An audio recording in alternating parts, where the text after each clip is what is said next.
This is the making of a major championship. Today I'm joined by the general chair of the 2023 PGA Championship, Ron Pluta. And Ron, I think simply put, the general chair is the man in charge from the club point of view, but as someone who does the job, obviously you understand it a little more intricately. What is the role of the general chair when it comes to a major championship? Hi, thank you for having me over. I'm finding the role is evolving as we go along.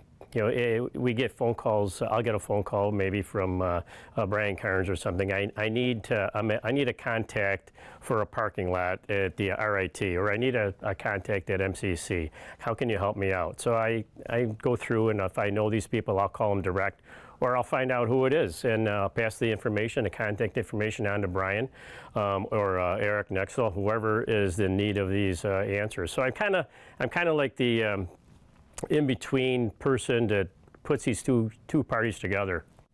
There's a lot that goes into making these championships, putting them together. A lot of it is handled by the PGA of America. You mentioned Brian Carnes, the championship director, Eric Nuxall, the operations manager. But from a club point of view, maybe beyond your specific role, how does Oak Hill kind of make a major championship? Maybe not necessarily this one. How does it allow this championship and this event to function as well as it can? Well, I think it comes from the whole membership. The whole membership pulls together. They are so excited for this week, for 3 weeks from now to come about. We have over 350 members that volunteered. We have 70 chair people that are members that all volunteered. They really know what to do. And as we go along, this championship here will be training younger members in these roles. So hopefully when we have another championship down the road, they will be in these positions and know how to do. So I think that's one of the attractions for the PGA of America to come here, because they know when we put this together, we know what we're doing.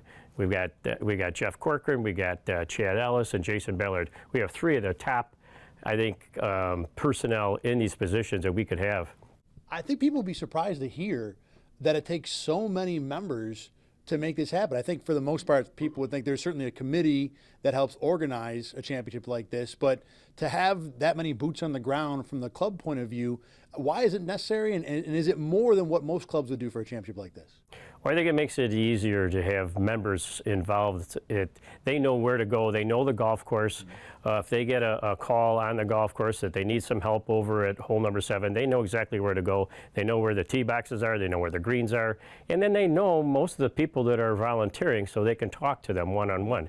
I think it makes it a lot easier to have members involved as they are. You talked about how Oak Hill is very familiar in putting a championship like this together.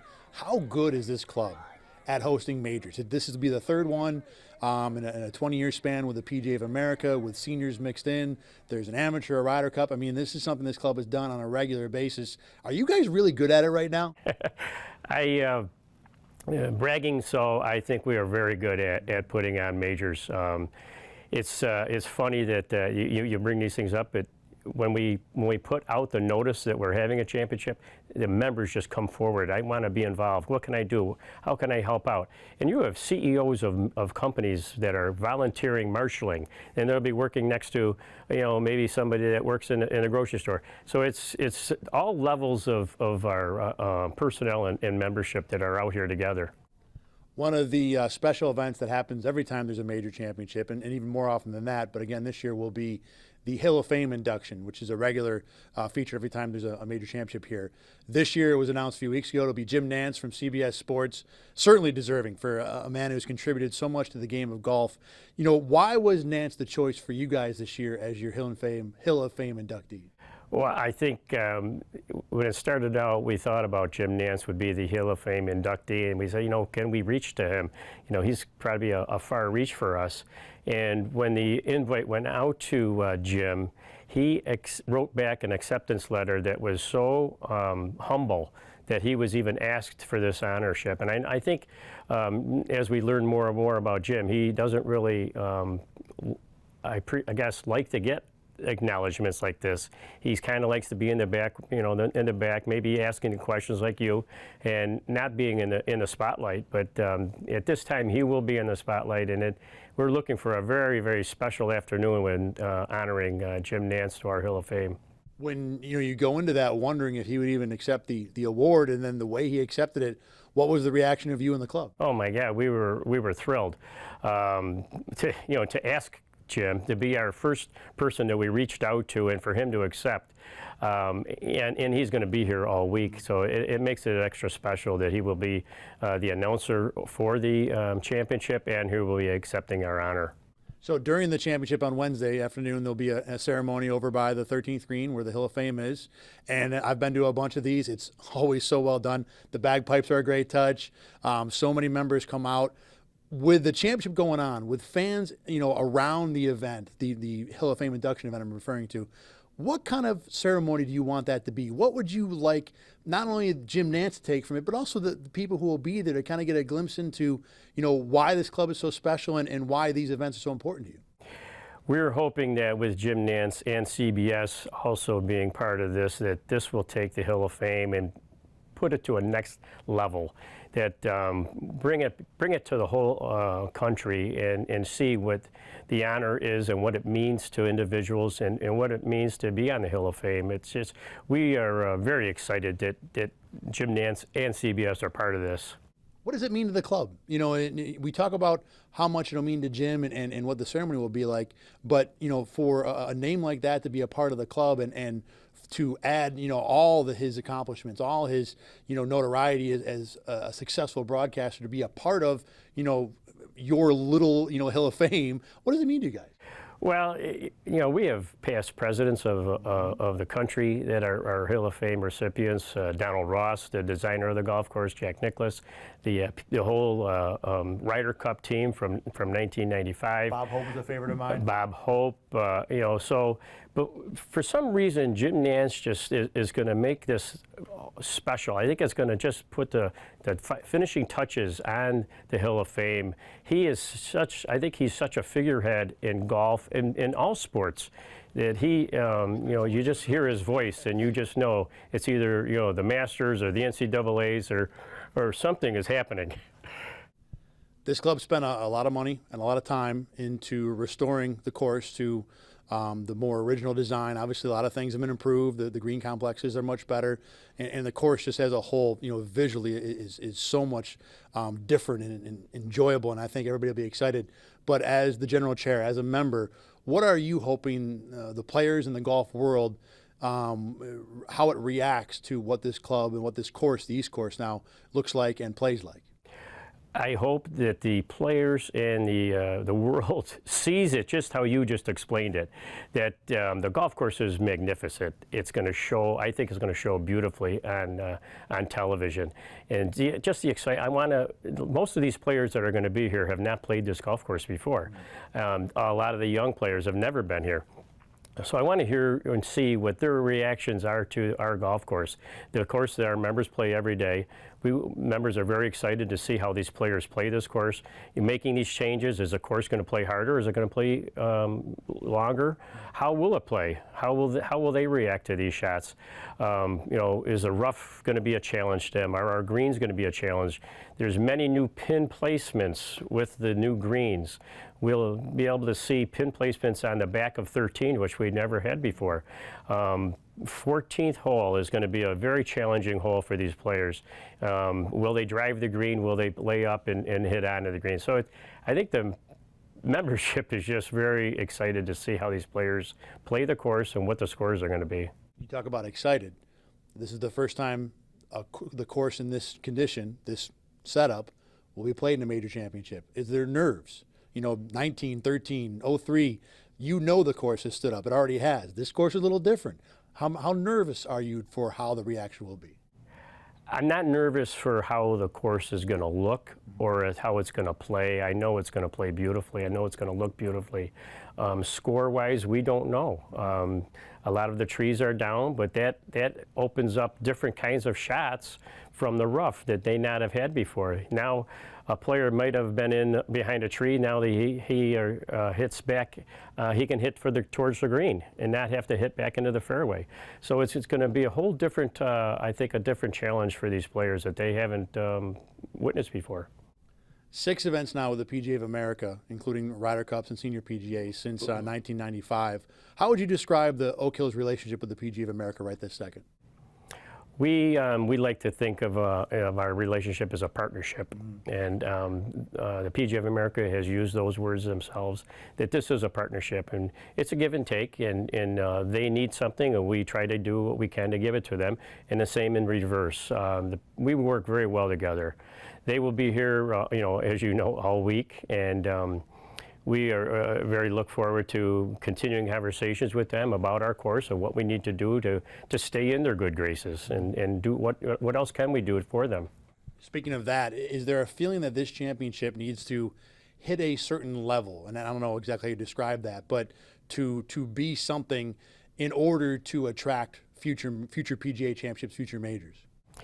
Well, I think the golf course and the membership, the community, we've all come out and done what we can. Hospitality is sold out. Tickets have sold out. The membership, the volunteers, we have over 3,500 volunteers that we've filled those positions. Right now, I think the weather is one thing that we can't control, but last week we had 80-degree weather here in Rochester, New York. The trees are starting to bloom and the leaves are starting to come out. So I think all those put together puts our best foot forward. Is there something that the club would like the Rochester community to do? Not that the community has not, as you said, already stepped up, volunteers and corporate hospitality and everything else, but over the next 3 weeks and maybe during championship week, for the person at home who's watching and listening to this, who's thinking, boy, I'd really like to have more of these, what's my little role? What thing can I do to help keep these events here? What would you say to them? Yeah, tough question. I think just by participating, come to the event, and I know tickets have been sold out, but if you bought tickets, use them and come into every day that you can, and show your support for your community, show your support for golf, show your support that you want these events in Rochester, New York. Oak Hill is fortunate to be hosting it, but this is it's a community event. It's not an Oak Hill event. We are putting this on, but we want the community to be part of it. They have to embrace it and take it forward. One of the common themes when we talk about these championships, whether it's from your point of view or from the PGA of America point of view, is this one, they want it to be better than the last one, and that's kind of the goal. What does that look like this year, better than before? What are you hoping, or maybe how are you hoping this championship will be better than 19 and 13, what we've had before here? I think in many respects, the television coverage is said to be over 100 hours of live television coverage. In 2013, the last time we were here, there were 25 hours of live television coverage. The membership, we wanted to take this to another level, like the Hall of Fame ceremony. We want to take the championship to another level. We want the membership to really enjoy themselves here, because they are giving up the golf course for many days, the golf course and dining at Oak Hill. So we want the membership to enjoy it. We are going to step it up for our membership and make it the best that we can for them. We are trying to make it the best we can for the players, make the championship the best we can for the players, and for the PGA of America, show them that we really can put on a major championship here. We talk about how the members will enjoy it, the players will enjoy it. How do you enjoy it? You're going to do all this work over the last 2, 3, 4 years to get ready for this championship, and I'm sure championship week itself will be quite busy for you, but are you going to make sure to take some time to enjoy having this championship in town? I hope to. My enjoyment will come from walking around, seeing the members smiling, seeing the spectators smiling, seeing them enjoying themselves, hoping that the players also enjoy the new course that we have here. I think it's going to come quick, and it's going to be over, and we'll try to enjoy it as much as we can. One more thing I do want to ask, we talk about, nerves about the course, and we've, touched a little bit on the future of major championships at Oak Hill. Where does the club stand on how hopeful you are in terms of being able to bring in another major championship? Obviously in 27, the U.S. Amateur will be here, which is an incredible event on its own. But there's obviously, and there's always questions every time we get to championship week about, well, when will the next one be? That this course has had, this club has had an incredible history of not only hosting great championships, but attracting them in the future. How confident does this club feel about being able to attract the next one beyond this one? Well, it's always a challenge. There are many golf courses, many excellent golf courses around the country that would love to be hosting these major championships. So we are working on it as we speak. We are talking with and working on this all the time. It's always in your back of your mind. You know, we have this one now in 23, and then you got to start working on another one. It's do the best we can. We try to and get the community, get the state involved, and get our membership involved, and to show PGA of America or whoever, the next one coming down, you know, that we can do this, we know how to do it. You know, please give us a good look. Well, we're lucky to be able to have these championships in Rochester, and we appreciate, you know, all the work that the club does to make them happen. Ron Pluta, General Chair of the PGA Championship in 2023, thanks for joining me. I appreciate it. Thanks, Ed.